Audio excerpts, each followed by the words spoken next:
আসসালামু আলাইকুম। আমরা সৌদি আরব, এটা হচ্ছে হায়াত প্লাজা। অনেকদিন পর আপনি একটু ঘোরার জন্য আসছিলাম, বুঝলেন। আপনাদেরকে একটু দেখি ঘুরে ঘুরে মার্কেটটা আপনাদেরকেও দেখাই। আপনারা দেখেন যে এটা হচ্ছে মার্কেট। আমরা আরও ঘুরবো এবং আপনাদেরকেও দেখাবো ইনশাল্লাহ। দেখুন, এটা হায়াত প্লাজা, আপনারা দেখতে থাকুন। আমরা আছি আপনাদের সাথে। দেখুন, এরা সবাই বাংলাদেশি। দেখুন আপনারা আমাদের সঙ্গে থাকুন। এটা হচ্ছে গেট, 12 নম্বর গেট। দেখুন তাদের গেটের সিস্টেম। দেখছিলাম আপনার, এগুলো হচ্ছে মোবাইল দোকান।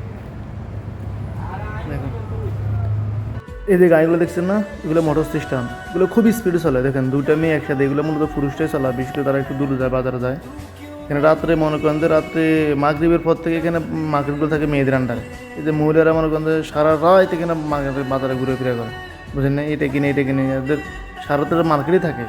বিশ্বাস করবেন না, এটা বাংলাদেশ না যে আপনি একটু মেয়েদেরকে নিয়ে গেলেন, বউ নিয়ে গেলেন। অনেক অনেক কথা বলে যে বউ নিয়ে কেন আসলা, এত রাত কেন এখানে মার্কেট করো। এটা আরব দেশ ভাই, বিশ্বাস করেন আপনি। এখানে শুধু মেয়েরা ঘুরে করে, কেউ জুস খাচ্ছে, কেউ স্বর্ণ দোকানে বসে আছে। এক একদিন এক এক দোকান। যেমন আমাদের পাশে এখানে শরবত আছে, এখানে কফি দোকান, তাই ওইদিকে একটু ভিডিও করি। কিন্তু সে মানুষ খারাপ আছে ভাই। দেখুন এই যে আরেকটা দেখেন কী করতেছে, শয়তান লাল হয়েছিলেন, তার প্রমাণ দেখেন শয়তান লাগতেছে, কথা বুঝেন নাই। আমরা ভিডিও সরাই দিচ্ছি এখান থেকে, কেয়ারফুল। দেখুন এরা দুই বান্ধবীর ছবি তুলতেছে, দেখেন তো এই ঢং করতেছে, কথা বুঝেন না। স্টিল করে তারা ছবি তুলে আমাদের দিকে তাকাচ্ছে, আমাদের ছবি উঠেছে। দেখেন স্টিল করে। আমরা এখান থেকে যাই, অন্যদিকে যাই পরে আবার সমস্যা হতে পারে।